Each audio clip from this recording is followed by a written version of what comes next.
Hey, guys. This is Revolver Man, and this is the Dark Match for the week, ending in July 8th. TNA Destination X, baby. Oh, yeah. And I'm Magpie, and I'm itching and raring to talk about an awesome pay-per-view. Wait, TNA was awesome? Holy shit. Yeah, who'd have No, thunk it really was. I'm not even lying or being sarky. Yeah, this is Christopher Says DarkMatch is mastered on the monotone, excited as the previous two people. And I am your foxy friend Backlash, and I just realized that EX is for extreme! Oh, I thought it was the Xavier division. And wouldn't you know it, it is time once again for What is Iron Sheik tweeting now? The UFC 148, not the WrestleMania 3, Pontiac, Michigan, but still I like the action. Anderson Silva champion today, not the lowlife OJ Simpson.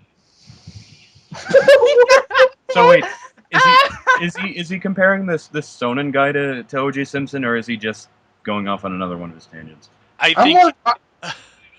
I'm more curious about the fact that he thought this was WrestleMania 3, apparently. In whatever case, though, I can imagine a dream match of Anderson Silva versus O.J. Simpson. I'd pay. You better fucking know I'd pay. Or O.J. Simpson's character from the Naked Gun movies. Awesome. Either way, that's a pay-per-view buy right there. And speaking of pay-per-view buys, I really hope people paid for this pay-per-view because it was worth the money. Yes, it was. Anyway, so yeah, get ready for a positive TNA show. Although Destination X tends to be better than most TNA pay-per-views I found. Well, I'm going to be honest, we didn't really start on too high of a note because, number one, no six-sided ring, which we thought was going to be a staple of Destination X after last year. And two, they've got Jeremy Borash at the booth. I still don't understand your guys' problem with him. Like, he's boring. He's not a very good play-by-play guy. He calls it right down the middle. It does, but there's calling it down the middle, and then there's, oh, welcome to the Destination X, and we're seeing a live action. That's what Borash, he was just so, like, if they would have gotten Don West, people can make fun of Don West and say whatever they want to him, but that dude made X Division matches way more exciting. I won't did another relative of Taz die? Oh. Ooh. Actually, we don't really know. But yeah, I definitely agree that Don West would be a better scenario. But I mean, he's not with the companies. That can't happen. But he's not even doing their merch anymore. He's flat out gone. Yeah. Which is freaking sad. I legitimately love Don West. He's like your goofy, awesome uncle. I will never understand how they decide that as soon as Don West started to get good, let's take him off the booth. Yeah. Mike Tenay didn't say anything about that. He didn't defend Don West, so he was just taken out.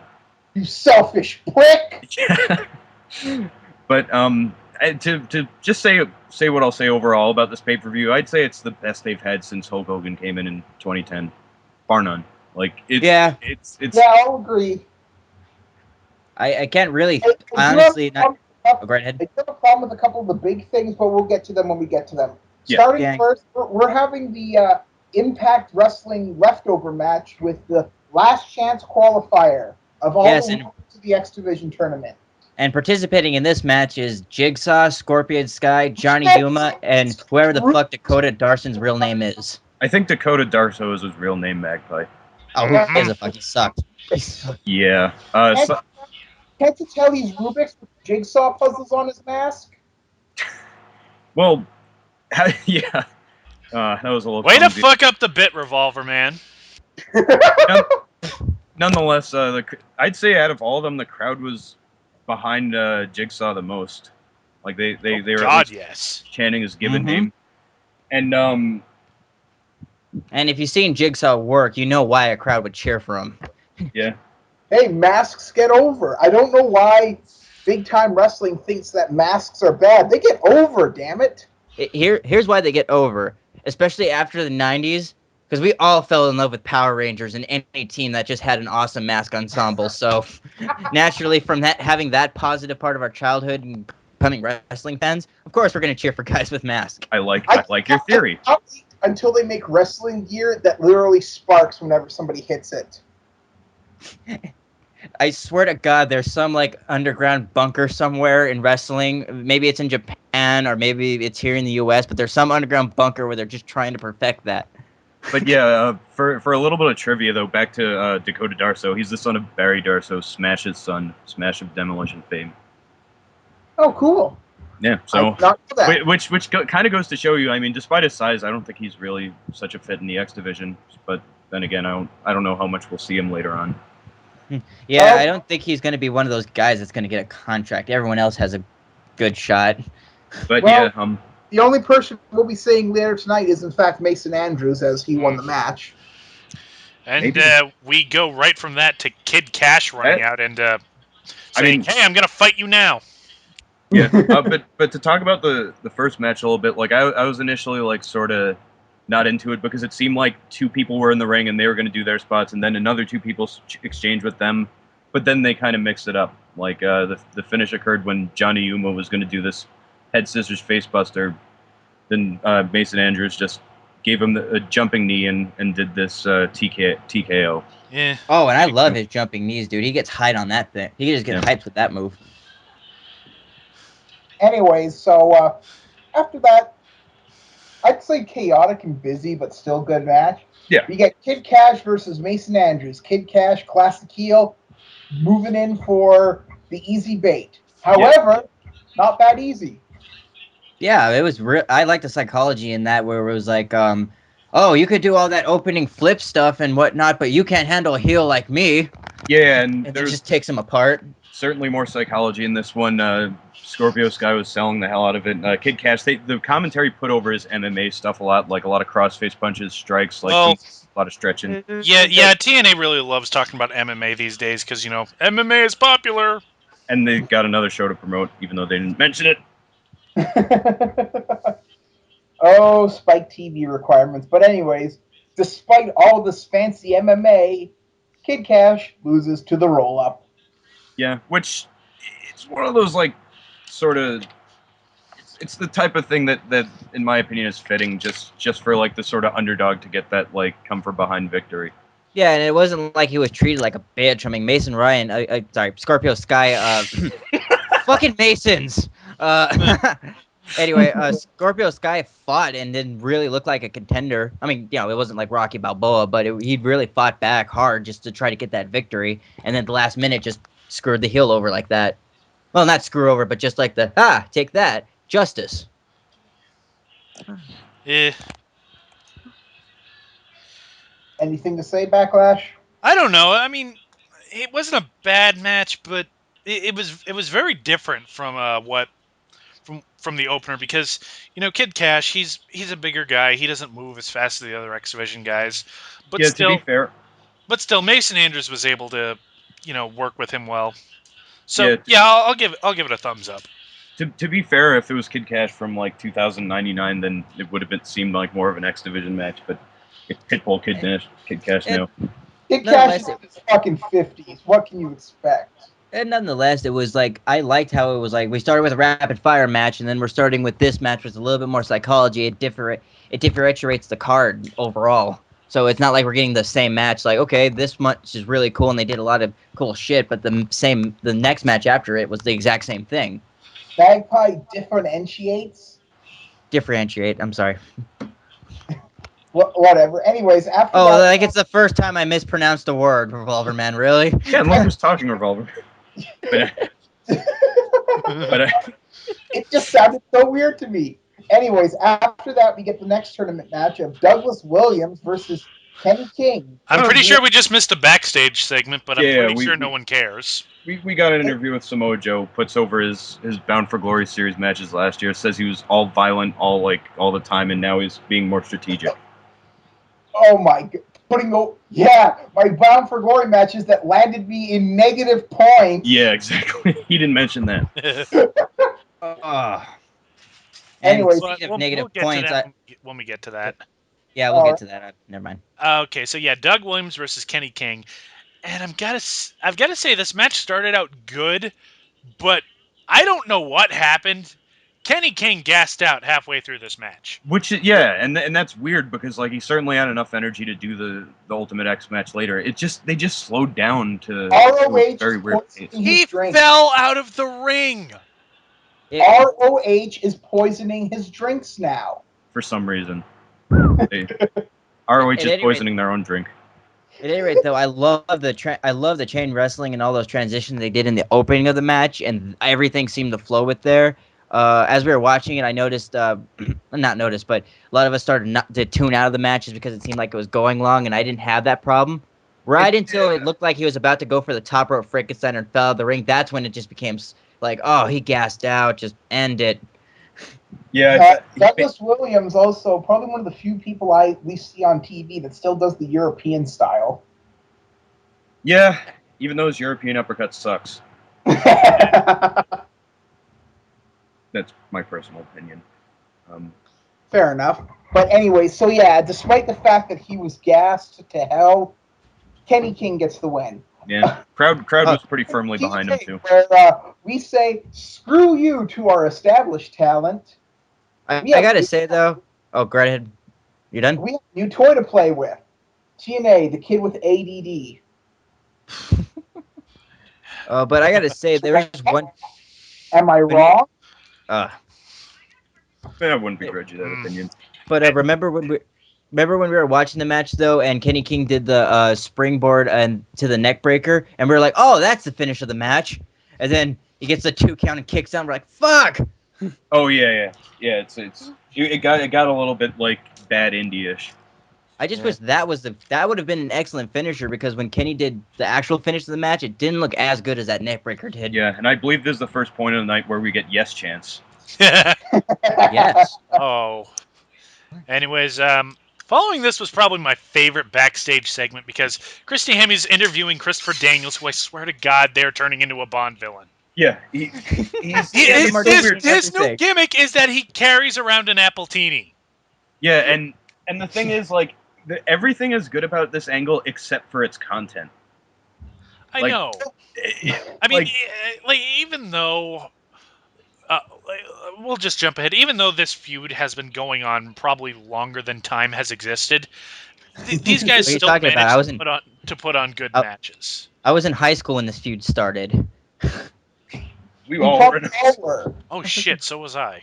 But yeah, Daniels' interview is basically like, oh, last year I spent my time being a friend and a loser, and now I'm spending my time being a winner. And then he gets on a moral high ground about AJ impregnating drug addicts. You just have to be pills. You know what? I'm kind of sad that Daniels didn't bring up when he was talking about how AJ can't win last standing matches. How he lost to Bully Ray last year. Oh my God! I'm glad we're rid of that. Remember when AJ went through the cardboard set and that was it? After doing that great like elbow drop dive, I believe it was, and then Bully Ray was like, "Yeah, I'm pushing you away with my foot." That was. He should. I guess they don't want to bring up their bad booking, but that would have been hilarious if he brought that up. He did bring up the fact that he was the world champion of the world, though. Oh yeah. World Tag Team Champion of the world. Not redundant. Oh. I meant to do that. I loved it though. Daniels is like, crap, got myself. What was that? Is that going to be his catchphrase from here on out? Is that he's always the world, something of the world? I hope. I don't know, but that probably is the new DarkMatch catchphrase for Daniels, but I hope this leads to him just maniacally laughing about how he's going to take over the world, and then he somehow just gets a spinning chair and strokes a cat.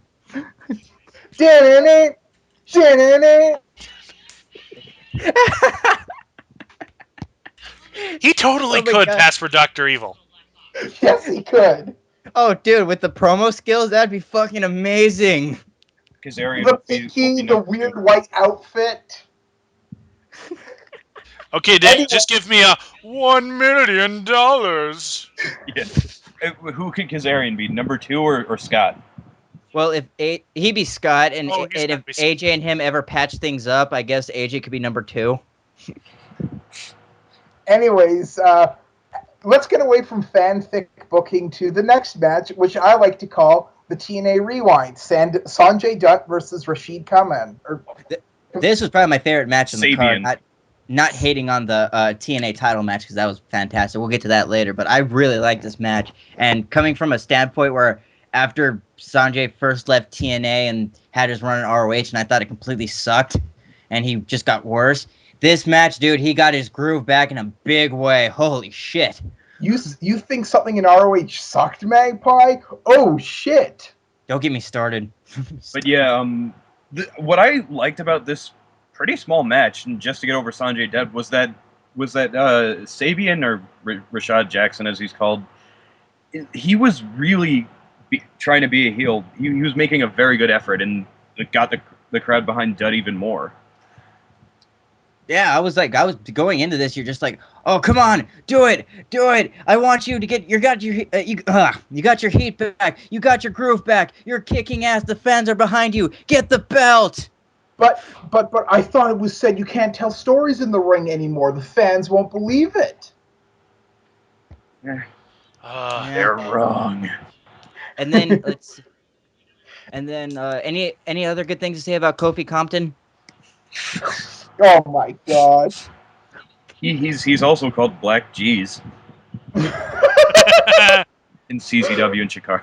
Oh my god. Anyways, I do like the fact that the finish was the double foot stomp. Oh yeah, like a tumbleweed double foot stomp. I didn't even know he did that. That was a crooked ass moonsault. I didn't. Being a Sanjay fan from before, I thought he was going for the straight moonsault. I didn't even know he did the moonsault into the double stomp, which was just an excellent surprise. Very X Division-y spot. Oh hell yeah! And it made me even more enthusiastic for Sanjay being back.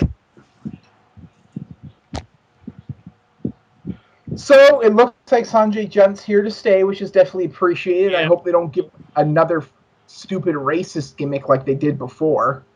That wasn't him. Sanjay Dutt had the guru gimmick, remember? Oh shit. Oh yeah. Oh, okay. Well, let's hope they don't do that. Anyways, moving on, we get to probably the low point. Yeah, one of the gripes of this pay-per-view, of a segment where you talk about it and you say, remember this. It's important later on.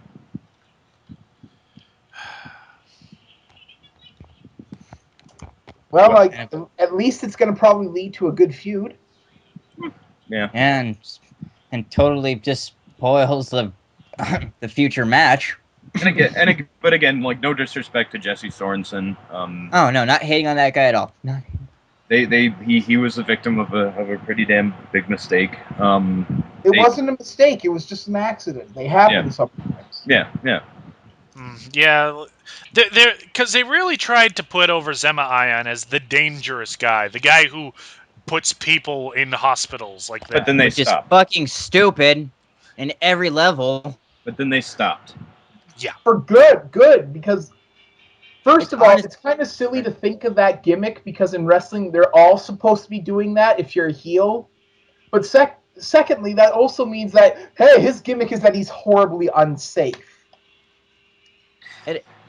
Honestly, like, I can't hate Ion because Jingus pointed out before. It's like he did everything you were supposed to do with that match. The same as Sorensen. It was just a freak accident. But at the same time, if I booked that company, I'd fire that dude for doing that.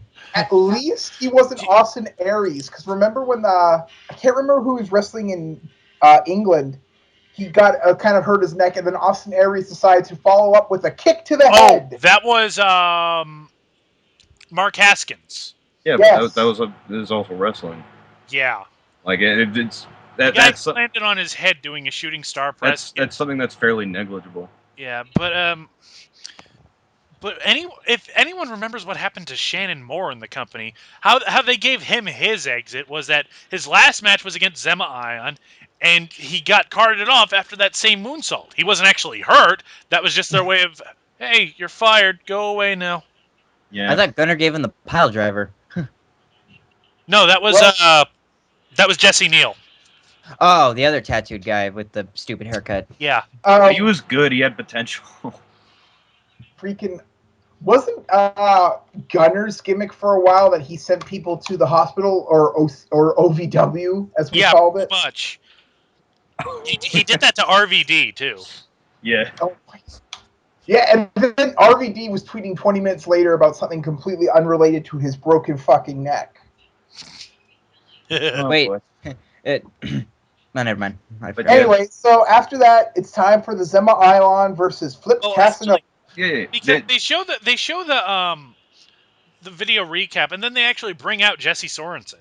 Yeah, he says he's glad for the support he gets from his family and the crowd. Like, and most of all, he hopes Zema wins the X Division title because he'll be coming for him, and he'll get the X Division belt and then get a shot at the world title by Destination X 2013. You know what? Honestly, Guys, that kind of bothers me. It does. Because now it feels like all the X Division title is just a ticket to the World Heavyweight title. But that's it pretty much I don't really. I also have this. I don't have a problem with that. Telegraph. Again, as I said, remember this segment. Yeah, and at the very least, the crowd was happy to see him. Yeah. Fair enough. Anyway, so needless to say, the Zema Ion Flip Casanova match is not very forgettable. Fuck, I didn't even remember Flip Casanova was going to be on this show. It was a very quick affair just to show that Zema Ion wins. Nothing bad, nothing good. It was a squash match on pay-per-view. Yeah, definitely was a squash match, but I did like the corkscrew he did outside of the ring. But it was a match. Fair enough. Anyways, after that, we have the X Division guys who are going on, talking themselves up, you know. Then Bobby Roode comes out and says, everybody will fail but him, because everyone's a failure but him. Yeah, poor Scorpio Sky. He was about to say his two things, and then he got interrupted. Yeah, I think his lines were, my bald head is better than your bald head, Dunt. We could have a cue ball match. Anyway, so after that... loser has to grow hair. Yes! Why has that never happened in wrestling? Loser grows hair match. His Stone Cold never wanted to work with one of those. Yeah, Stone Cold blows his hair back, and suddenly he has to go by the gimmick of stunning Steve Austin again. Bald stunning Steve. Anyway, so after that, we get Kurt Angle, another bald man, and Samoa Joe in their a dude with a mohawk. And looming behind them is a sign in the crowd that says Joe versus Angle 8. Goes to show Adrian's revenge. Oh my god, I can't believe... Oh! There's digging for a reference. But yeah, that was awesome. It kind of goes to show you, I mean, this is actually the night of matches that have happened about a billion times before, but somehow managed to look fresh. And be quality. You know what was fresh about this? You know what was fresh about this match? Samoa Joe won his first match with Kurt Angle. I'm pretty sure that he's beaten Kurt Angle before. I don't think he's ever clean before. He's beaten Angle before. But yeah, I guess to get to the pace of the match, like it made sense that he won because he had the advantage for most of it. He was really taking it to Kurt Angle. Angle mostly just did his German suplexes. He did this like really like sick looking angle slam towards the end. Oh yeah, that could have been the finish. There was a drawn out ankle lock, but you never got the idea that Samoa Joe was worn out enough for him to really finish him. It made me start to believe in Samoa Joe again. Anyways, they do the WrestleMania 13 ending where Joe has Angle in the rear naked, I think. Yep, the choke. Rear naked choke. Rear naked choke, and Angle doesn't tap, but he passes out, so they call for the bell anyway, and he gets his 10 points. I always saw passing out as a legitimate. Yeah, that's a legitimate submission. Like you. Yeah, I'm not doubting that at all. You know what I was secretly hoping for? Samoa Joe wouldn't break the hold, so he got the negative points, and that started the downward spiral again. Oh, no. Yeah, that would depress me. But yeah, he's now in the lead of the Bound for Glory series. This will come into a factor later tonight. But anyways, Angle's pissed at Hebner for calling the match when he was passed out because, Angle's a dick. I don't care if I was conscious and I couldn't argue with the decision. I was still in the match. Kurt Angle, with the 8th heel turn / face turn / anything turn in of one night. Oh shit! Oh, this is gonna come back to haunt us at Impact, isn't it? It's going to be 40 minutes of Kurt Angle talking about how he didn't lose the match. Yep. Anyway, One more match, says Angle. Here's where I was chanting, no more matches. They recap the Dixie Carter AJ shit. Oh. Or as I like to call it, the AJ Dixie pregnant drug addict Kaz Daniels angle. I just call it no, that's too long. I just call it the crack whore angle. The crack whore angle. That's what it is. It's a crack whore angle. I call it the TNA is so evil they're ripping off Vince Russo angle. At Backlash, I will have you know I sometimes shorten pregnant drug addict to just PDA. Anyway, so yeah, they're TNA fired Russo, but they're obviously using something he wrote and obviously tossed away. Fucking Vince Russo said, "No, this is no good," and tossing. Yeah. TNA was like, "Oh, we can use this." Yeah, and Bischoff is getting all the credit for it, and he's being highly lauded for it for God knows what reason. So I guess he owed Russo a favor or something. I don't know. You know what I think? Eric Bischoff has to be drugging people in the back. That's the only way I can see people praising this, is that they're literally seeing something completely different to what we're seeing. Actually, you know what? TNA has finally had to listen to some of the negative feedback that they've gotten about this, but what do you think they're doing about it? They're going to put it on more so people can understand. No, they acknowledge that people aren't really warming up to it, but no, they're not blaming Bischoff for having a bad angle. They're saying that AJ and Daniels aren't selling it well enough. Oh! Well, then this match happens, so... Well, that's very classic booking, blame shifting of booking, where, it's not the booker's fault for creating shit, it's the worker's fault for not making people like it. Yeah, everyone likes crack whores. How doesn't that get over? Yeah. Especially when they're pregnant. I watch Maury thousands of times to know that. This is Maury / Jerry Springer. And I know you're based in the South, but give your audience some fucking credit, TNA. You ever get the feeling that Bischoff still resents the fact that he is still well known with Southern wrestling and he hates the South? Oh, definitely. Hey, quick survey. Would anyone want to do the crack whore in this angle? Meh. She's not as bad as I've seen. Well, considering it's a work. Hey, she's the cutest crack whore I've ever seen. Yeah, it's actually... Was there an angle for somebody in the Indies once? Well, No, it's just in ECW. They would always chant "She's a crack whore" at heel ballets they didn't like. Wait, didn't they chant that during our next match? Oh my God! Speaking of next match, time for some last man standing action with Daniels versus AJ Styles. Yeah, and for me, the story of this was the irony of how awful this angle is that it actually made them work a lot differently. Yeah, this was a great match. I mean, yeah, it felt like a last man standing. Like these guys did not like each other. You know what it felt like? It felt like I was watching two guys who wanted to kill each other.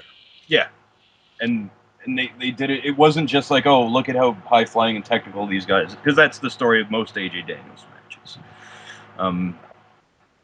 But to cap it all off, AJ's coming in to get ready to fly again. Thank Christ. Oh yes, that theme was just tailor-made. Was this a Bound for Glory series match, by the way? I don't think so. No, this was I Hate You. It wasn't. It really should have been, though. Why wasn't the Bound for... Why wasn't it? Did they say why? Because they need 3 or 4 people to have 0 on the charts. Oh, AJ so going into negatives. Yeah, AJ can't get any points in this.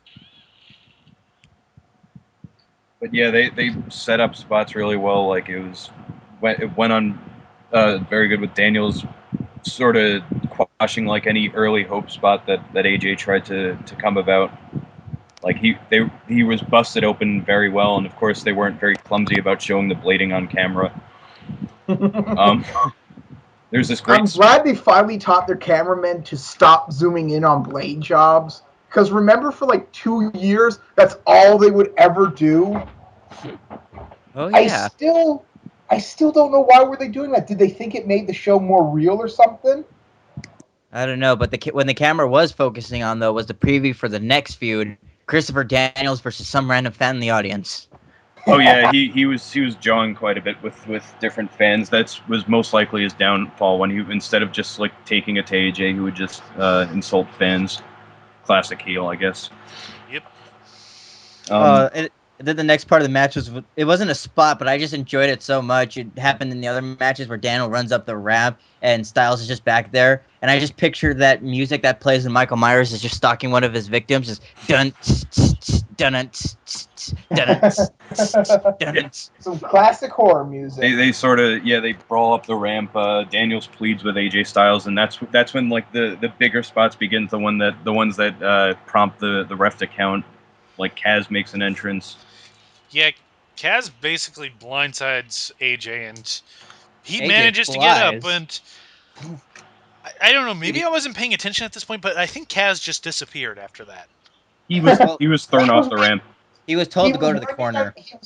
He had to play under SmackDown versus Raw rules that says after the running gets his finisher in, he can't do any more. He has to leave. I did like it though when Cash pushed AJ off, just because it's like he got so much air off of that before he actually hit the railing. You're like, ow, fuck, that hurt. Yeah, they probably were hurting pretty bad after this match. Oh, especially with the finish. Take it away, Chris. Yep. Whoever wants to talk about it, but okay, finish is basically a Styles clash through a table. Wait, yep. Oh my! Did you see Daniels' head on a replay when he just hit the table? Oh yeah, they presented that well. Like Daniels was a mess. Like AJ was selling.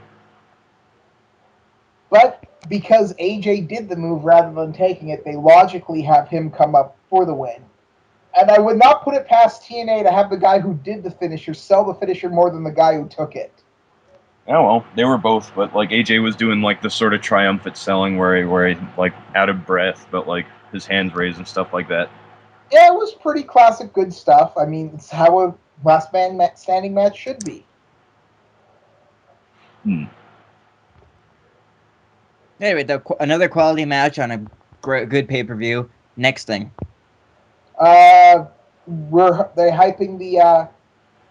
They're hyping the main event. Austin Aries won the online poll, which is like, why did they even bother with that? Unless they were going to do a mini angle where Robert Roode hacked the online poll. That would have been an awesome heel moment. It's like every time I vote for Austin Aries, Roode goes up by 5 votes. Or just have a segment backstage. I love them. If anybody gets that joke, I love them. I love you too, Revolver Man.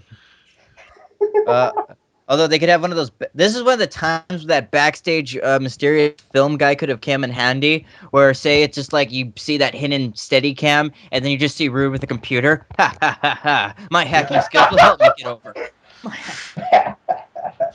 I knew that 2 years in community college would pay off. Click. That, or they reference when the time that TNA's website got hacked by those script kiddies that claimed to be from Algeria. Yeah. Algeria, yeah.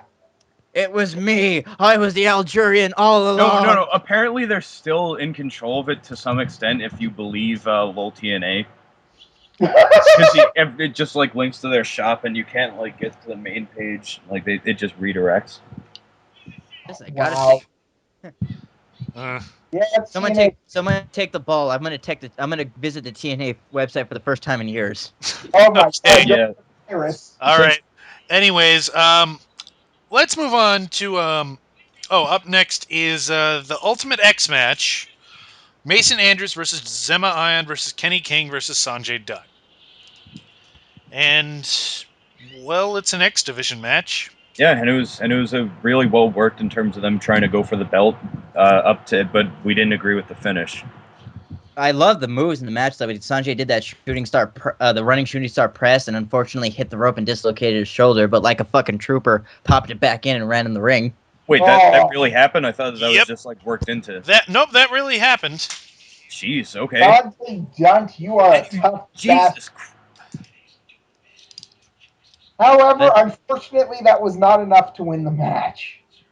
That was the most irritating part of the match. It's like, okay, Ion wins. Spoiler alert. Now he's the most established character in the X Division. I get that. I know they're trying to build for a Sorsen feud. That's obvious. Did he do anything as impressive as any of the other guys in that match? No. He had hairspray. He was got actually stuck. He got stuck on the fucking. He was actually playing like the doofy heel pretty good early on because he was bragging around, tried to go on the top ropes and do a dive, but got drop kicked by the other 3 guys. Yeah, but in terms of doing impressive moves and just like being like crucial in the match, like the only thing I remember the spot he did other than the shitty hairspray thing was getting stuck in the rafter. That the thing that builds the truss. Support beam. The truss, thank you. He got stuck in the truss. But yeah, like no joke. There was like a camera of him on the top rope, and then the camera pans to like I think Kenny King and Sanjay having an exchange, and then the camera pans back, and he's suddenly just stuck in the rafters, like ah. But yeah, I mean, Zema Ion is now the X Division's beautiful people if he's winning with hairspray spots. I thought that the most impressive in the match was Sky. Like he did a couple of good things on the ropes where the first time he was hanging off and got speared, like a la, like what I believe when Hardy was hanging onto the belt and Edge speared him, and he also like got neck breakered by Kenny King like towards the end. Pretty much got them out of the competition. And although I do believe that Zema Ion kind of redeemed himself with the after promo. Because that was one of the scummiest fucking promos I've heard in a long time, and it was fucking perfect for him. Yeah. It was one of those things where I couldn't... I really couldn't just enjoy it because I was like, oh, wow, the crowd really... when he won the belt, the crowd really popped compared to Sanjay's pop. Yeah. But the thing I loved the most about that promo was just the crowd, other than not popping, was the transitional chants. Yeah, transition! which You gotta love that crowd. There was also Fruity Pebbles chants. Fuck that. I don't understand. But see, that wasn't a funny joke The Rock said. I don't know why that's all the one that sticks around. Yeah, I mean, I would have killed myself if they had been chanting Kung Pao Chicken, but like but I will say I agree with the crowd because I want him to drop the belt at least once, and then maybe 2-3 months, like around the time Sorensen comes back, then he regains it. I want Sanjay to like kick his ass the next Impact. I want him to like cut a bragging promo. Sanjay comes out, beats his ass, wins the belt, and then becomes the long-term champion. Or Sky or King, or maybe when Chris Sabin comes back, who the fuck knows?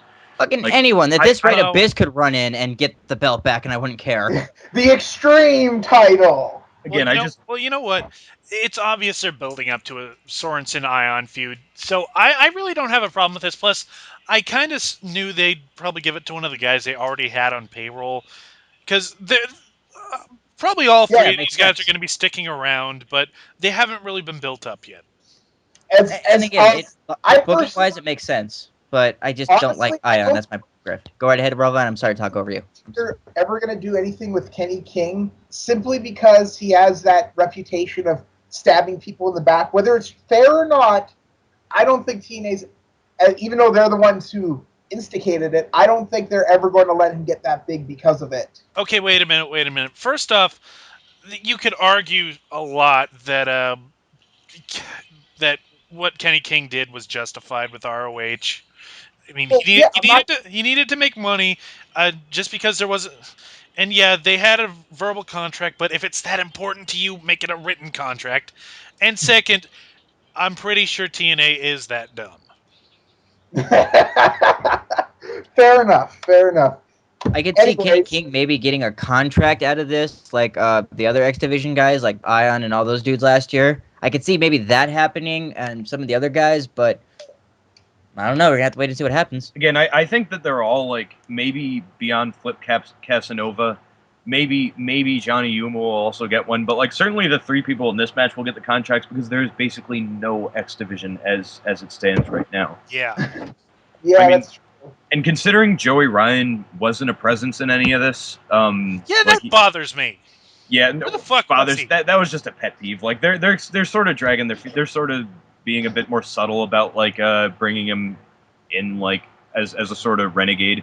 Oh, screw subtlety. Just have a point in this match where everybody's down. Just have him jump in and grab the belt and run away. Yeah, It would have been And fucking it's Joey clear. Ryan. That's perfect. You're Joey right. Screw Ryan, subtlety. It's Joey yeah, Ryan. he could totally do that. Joey Ryan once won a match by using chloroform It's true. on his opponent. True. He's that much of a douchebag. Anyway, so after that, we get a hype video for the upcoming match, which is Austin Aries versus Bobby Roode. Whoa. But yeah, you basically, the recap includes footage of like the road he's traveled, like the prestige of the X Division, all the previous champions like Joe, AJ, and Daniels, and it's so prestigious. Austin Aries couldn't wait to drop that belt. Yeah. Well, I really don't see like how it devalues though. Like it basically says that like whoever is the X Division title by this time is good enough to sort of be in the World Heavyweight Champion. And it makes Austin Aries look like a contender. Regardless of good for the X Division title. That's what they're saying. Again, like but regardless of like the like what makes TNA different with the X Division, their best belt is still their heavyweight title. I disagree. I still disagree. I don't know. I think it's more of like a sort of like an opportunity to sort of break the glass ceiling, like in storyline, but. I'm with Chris in that regard, just because I like the fact that, okay, well, I'm the champion of this division. I want that fucking main belt, okay? Like, this is temporary. Eventually, I'm going to get to that point. Then why the fuck should we care about the belt if it's just temporary? Sure, I think that's a good point, but at the same time, you should always be hungry and vibe for more, which is like kind of a wrestling thing where, hey, I won the United States title, for example, then, oh, I lost it. Do I want to go back for it again, or do I want to go for the IC title or a heavyweight title? Right, but the thing is that the X Division title isn't a mid-card title. It shouldn't be a mid-card title because, like, when you say the IC or the United States, those are clearly less than World. You know what I mean? Mm-hmm. No, but it's like, I mean, the belt is not a prop. If you have like, if you have people like trying to make a comparison regarding the Ultimate Warrior, but I don't know if that'd be in the same league. I mean, I definitely see what you're trying to say, but like I guess I just buy into it. I just buy into what they're trying to put forth. Fair enough. Plain and simple. Anyways, Bobby Roode versus Austin Aries. Great match. Fuck yes. Oh, fantastic. Yeah, it was awesome. It was done with like more than enough selling by Aries. Great body part psychology by Robert Roode. Was first like targeting the neck. When he couldn't do that, he was targeting the midsection a lot. Like it had the pacing that it should have had, where it's just like this guy had a transition and like outdid this guy, then Austin Aries would do a transition and outdo him, and then it would get down to focusing on like, okay, I need to really do some damage in order to like make some ground in this match. Yeah, it also kind of showed like, as like a heel, Bobby Roode isn't always in tune to cheating, but that's what he has to do to keep it. But it didn't work out for him this time. Nope. No, it did not. Yeah. And I also like Roode's heel moments in there, like when he spun over Aries and just started slapping him. He was like, I'm punking you out. I don't think you're shit. And then Aries would be like, I'm going to take it, and then I'm going to kick your ass. I'm not even going to, like, Aries was like, I'm just about business. I'm not going to get mad. I'm not going to get a temperament. Well, I'm going to focus on the match and outdo you that way.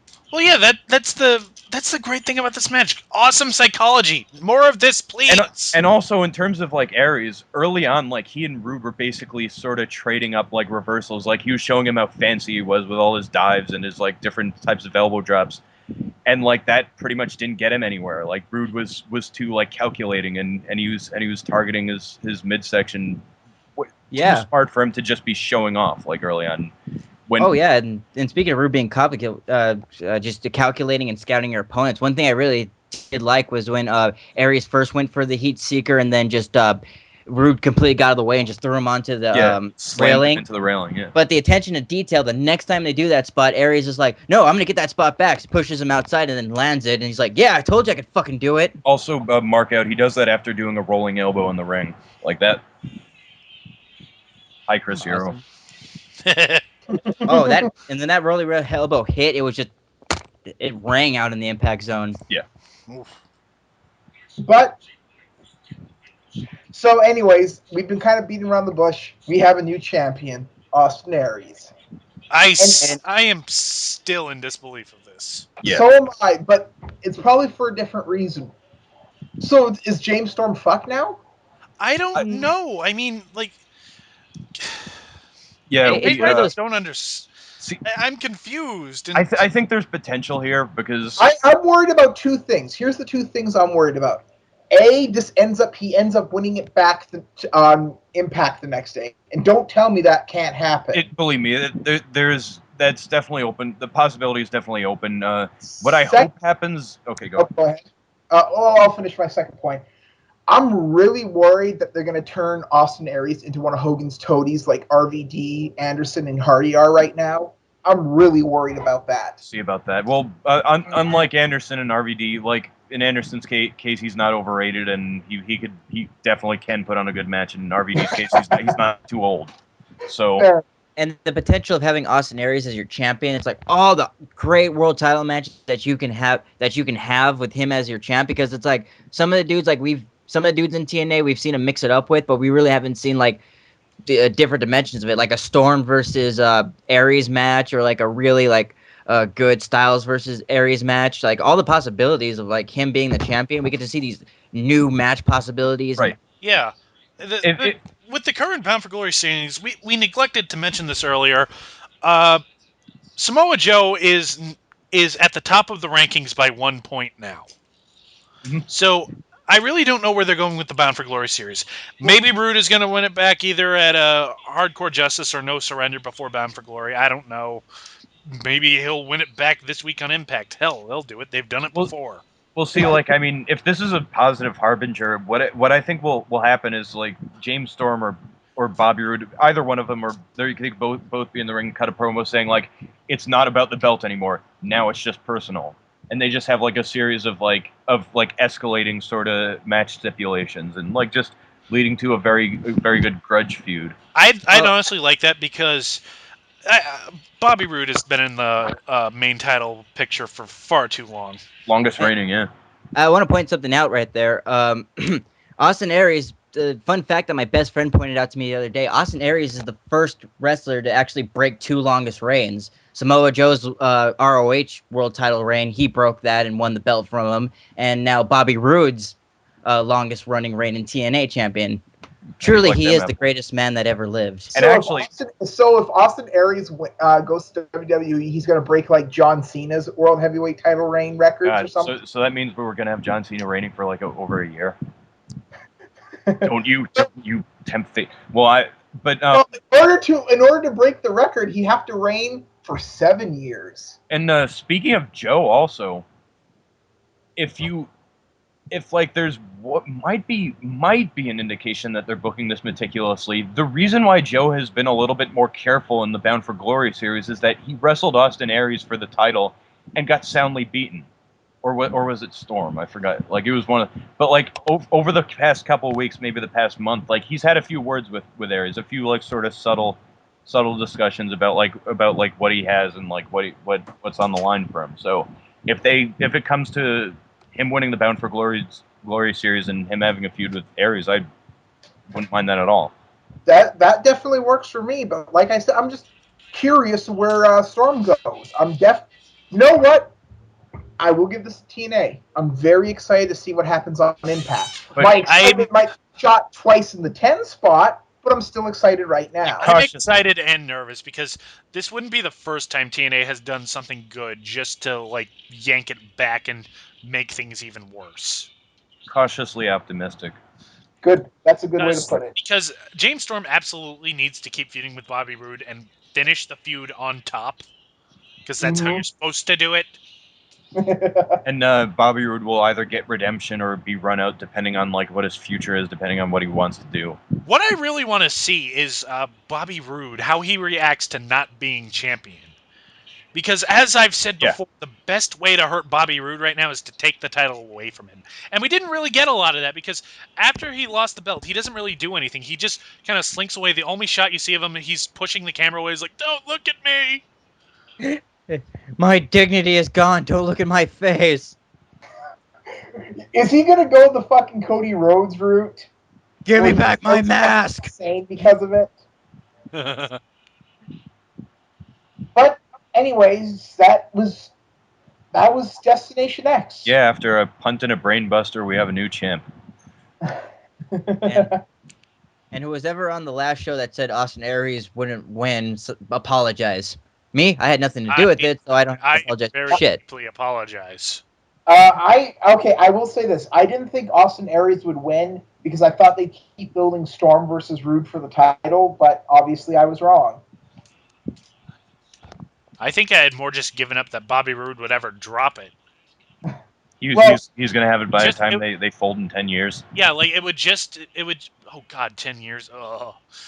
It would just keep going. Like they'd say, okay, this guy's ready to do it. And then the night before, Hogan would go, wait, brother, he's not over enough.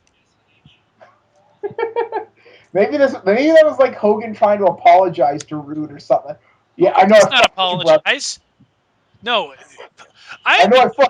fact, I actually get the feeling that Hogan was supposed to send someone a memo was like, hey, about that Aries Rude match, I changed my mind. Have Rude win. Bye. He's not fully over yet. We haven't given him enough cheap heat, brother. And he just forgot to send the memo. That, or it got to the memo and somebody just said, fuck it, and just threw it in the trash and said, Hogan said nothing. He said nothing. Wouldn't that be great if that's what would happen, and what kind of backstage fucking nightmares would erupt from that? Oh, the possibilities. But anyways, that was Destination X, probably the best TNA show I've seen in years, at least since Hogan came in. Yeah, I'd agree. It's hard for me to like really think of anything that is good as Destination X was. Extremely solid booking. Everything made sense. Matches told stories, and feel good. Garrett Bischoff was nowhere to be seen. Yay! Oh, yeah. Why'd you have to remind me of that? I was about to not wonder what happened to him, as I do in my normal waking life. Yeah, I still don't care. Yeah, well, TNA does. Unless somehow they've gotten the hint and they actually are going to stop pushing him, but I doubt it. Send him to OVW. Oh, God. Terrifying thought, guys, but I'm going to charge your head with it anyway. Uh-oh. What if they book Garrett to beat Austin Aries? If that happens, I think we quit. It's on the same show in which they revealed that Daniels actually raped the track whore. I think that they are planning that. Well, not rape. Not rape. No. That would be that's Russo back before he became a. Well, you know, they may be booking that it's actually Daniels' kid, but remember, this woman doesn't know who Daniels is. Yeah, so that is technically rape. Either that or he's faster than a speeding bullet. But yeah, all we need is an abortion, and this is straight out of Days of Our Fucking Lives. As Impact churns. I don't know. We had that in WWE with Kane and Lita. Oh God! Oh God! They're ripping it off! I just realized this! What? Oh no! They're gonna hire Gene Snitsky next! It's not my fault! Actually, that would be kind of awesome.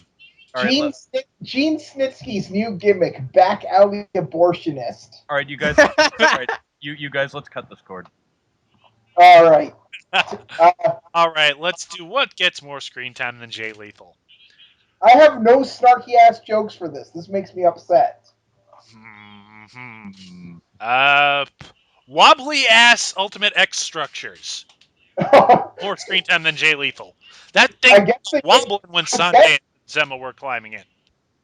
I guess they're made out of PVC piping now or something, or I don't know what. Gassing the fuck out gets more screen time than Jay Lethal.